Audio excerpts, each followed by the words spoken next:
Guys ഡിസ്ക്രിപ്ഷനിൽ കൊടുത്ത ലിങ്കിൽ ക്ലിക്ക് ചെയ്യുമ്പോൾ നിങ്ങൾ ഡയറക്റ്റ് ആയിട്ടും പ്ലേ സ്റ്റോറിലേക്ക് പോകുന്നതായിരിക്കും. പ്ലേ സ്റ്റോറിൽ നിന്ന് നിങ്ങൾക്ക് ഈ ആപ്ലിക്കേഷൻ ഇൻസ്റ്റാൾ ചെയ്യാൻ സാധിക്കും. ഗൈസ് ഇനിയും നിങ്ങൾ നമ്മുടെ യൂട്യൂബ് ചാനൽ സബ്സ്ക്രൈബ് ചെയ്തിട്ടില്ലെങ്കിൽ താഴെ കാണുന്ന ചുവന്ന നിറത്തിലുള്ള സബ്സ്ക്രൈബ് ബട്ടൺ അമർത്തി സബ്സ്ക്രൈബ് ചെയ്യുക. തുടർന്ന് വരുന്ന ബെല്ലൈക്കണിൽ ഓൾ എന്നതും എനേബിൾ ചെയ്യുക. നിങ്ങൾ ഇങ്ങനെ ചെയ്യുന്നത് വഴി നമ്മൾ വീഡിയോസ് അപ്ലോഡ് ചെയ്യുമ്പോൾ തന്നെ നിങ്ങളുടെ ഫോണിൽ നോട്ടിഫിക്കേഷൻ ആയിട്ട് ലഭിക്കുന്നതായിരിക്കും. അപ്പോൾ എല്ലാവരും നിങ്ങൾ മറക്കാതെ തന്നെ ചാനൽ സബ്സ്ക്രൈബ് ചെയ്ത് ബെല്ലൈക്കണും എനേബിൾ ചെയ്ത് വെക്കുക. ഗൈസ്, അപ്പോൾ നമ്മുടെ ആപ്ലിക്കേഷൻ ഇവിടെ ഇൻസ്റ്റാൾ ആയിട്ടുണ്ട്. ഇൻസ്റ്റാൾ ആയ ശേഷം നിങ്ങൾ ഓപ്പൺ എന്നുള്ളത് ക്ലിക്ക് ചെയ്ത് കൊടുക്കുക. ഓപ്പൺ എന്നുള്ളത് ക്ലിക്ക് ചെയ്യുമ്പോൾ ഫസ്റ്റ് തന്നെ നിങ്ങൾക്ക് ഈ ഒരു ആപ്ലിക്കേഷൻ്റെ ഹോം പേജ് ആയിട്ട് ലോഗോ കാണാൻ പറ്റിയ ന്യൂസ് ഒന്ന്, അതായത് ന്യൂസ് വായിച്ച് നിങ്ങൾക്ക് മണി ഏൺ ചെയ്യാൻ പറ്റിയ ഒരു ആപ്ലിക്കേഷനാണ്. സോ ഫസ്റ്റ് തന്നെ നിങ്ങൾ ഈ ഒരു ആപ്ലിക്കേഷൻ ഓപ്പൺ ചെയ്ത് കഴിയുമ്പോൾ നിങ്ങളുടെ paytm നമ്പർ ചോദിക്കും. അത് നിങ്ങളൊന്ന് എൻ്റർ ചെയ്ത് കൊടുക്കുക. അതിനുശേഷം നിങ്ങൾ സൈനപ്പ് ഗൂഗിൾ എന്ന് പറഞ്ഞ നടക്കാം. അവിടെ നിങ്ങൾ നിങ്ങളുടെ ഫോണിൽ സൈൻ ഇൻ ചെയ്തിട്ട് ഏതെങ്കിലും ഒരു ജിമെയിൽ ഐ ഡി വെച്ച് നിങ്ങൾ സൈൻ ഇൻ ചെയ്യുക.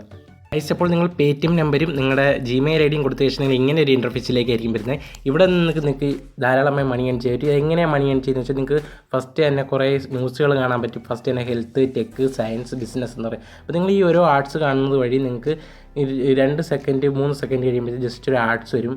ആർട്സ് വന്നു കഴിഞ്ഞാൽ നിങ്ങൾക്ക് ആ ഒരു ആർട്സ് ക്ലോസ് ചെയ്യുമ്പോഴത്തേക്കും അതിൻ്റെ ഒരു കോയിൻ നിങ്ങൾക്ക് ആടാവുന്നതായിരിക്കും. അപ്പോൾ നിങ്ങൾക്ക് ജസ്റ്റ് ഇങ്ങനെ കുറച്ച് നേരം വെയിറ്റ് ചെയ്ത് കഴിയുമ്പോൾ ജസ്റ്റ് പെട്ടെന്നായിരിക്കും ഒരു ആർട്സ് വരുന്നത്. ആ ആർട്സ് കണ്ട് തീരുമ്പോഴത്തേക്കും നിങ്ങൾക്ക് നിശ്ചിത കോയിൻ നിങ്ങളുടെ ഈ ഒരു ആപ്ലിക്കേഷൻ്റെ വാലറ്റിലേക്ക് ആടാവുന്നതായിരിക്കും.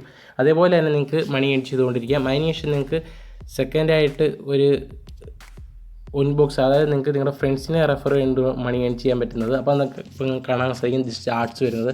ഇതേപോലെ ആർട്സ് വന്നുകൊണ്ടിരിക്കും. ഗൈസ്, ഈ ആർട്സ് വരുന്നത് വഴിയായിരിക്കും നിങ്ങൾക്ക് മണി ഏൺ ചെയ്യാൻ സാധിക്കുന്നതും. അപ്പോൾ നിങ്ങൾ ഈ ആർട്സ് സ്കിപ്പ് ചെയ്ത് കളയാൻ നിങ്ങളെ കൊണ്ട് പറ്റും. അപ്പോൾ ആ ഈ ആർട്സ് നിങ്ങൾ സ്കിപ്പ് ചെയ്ത് കളഞ്ഞുകൊണ്ടിരിക്കുക. അപ്പോൾ നിങ്ങൾക്ക് ഓരോ ആർട്സിനും ഇത്ര കോയിൻ വെച്ച് കിട്ടുന്നുണ്ട്. അപ്പോൾ ഈ ആർട്സ് കാണുന്നത് വഴിയാണ് നിങ്ങൾക്ക് കോയിൻ ഏൺ ചെയ്യാൻ കഴിയുന്നത്. അതിനുശേഷം നിങ്ങൾക്ക് ഇതിൻ്റെ കിട്ടുന്ന കോയിൻസ് എങ്ങനെ വിഡ്രോ ചെയ്യുന്നത് വെച്ചാൽ നിങ്ങൾക്ക് മൂന്നാമതായിട്ട് വാലറ്റിൻ്റെ ഐക്കൺ കാണാം. അവിടെ ക്ലിക്ക് ചെയ്ത് കഴിഞ്ഞാൽ നിങ്ങൾക്ക് നിങ്ങളുടെ paytmലേക്കും അതേപോലെ തന്നെ നിങ്ങൾക്ക് ഫ്രീ ഫയറിലേക്കൊക്കെ വിഡ്രോ ചെയ്യാൻ പറ്റും. അപ്പോൾ മിനിമം വിഡ്രോ വരുന്നതെന്ന് വെച്ചാൽ 200 കോയിനാണ്. അപ്പോൾ നിങ്ങൾക്ക് സൈനപ്പ് ബോണസ് ആയിട്ട് 25 കോയിൻ കിട്ടുന്നുണ്ട്. പിന്നെ നിങ്ങൾ ഇതേപോലെ ന്യൂസ് കണ്ട് ഇതേപോലെ നിങ്ങളുടെ ഫ്രണ്ട്സിനെ റെഫർ ചെയ്തുകൊണ്ട് തന്നെ നിങ്ങൾക്ക് സിമ്പിളായിട്ട് ഇതിൽ നിന്നും മണി ഏൺ ചെയ്യാവുന്നതാണ്.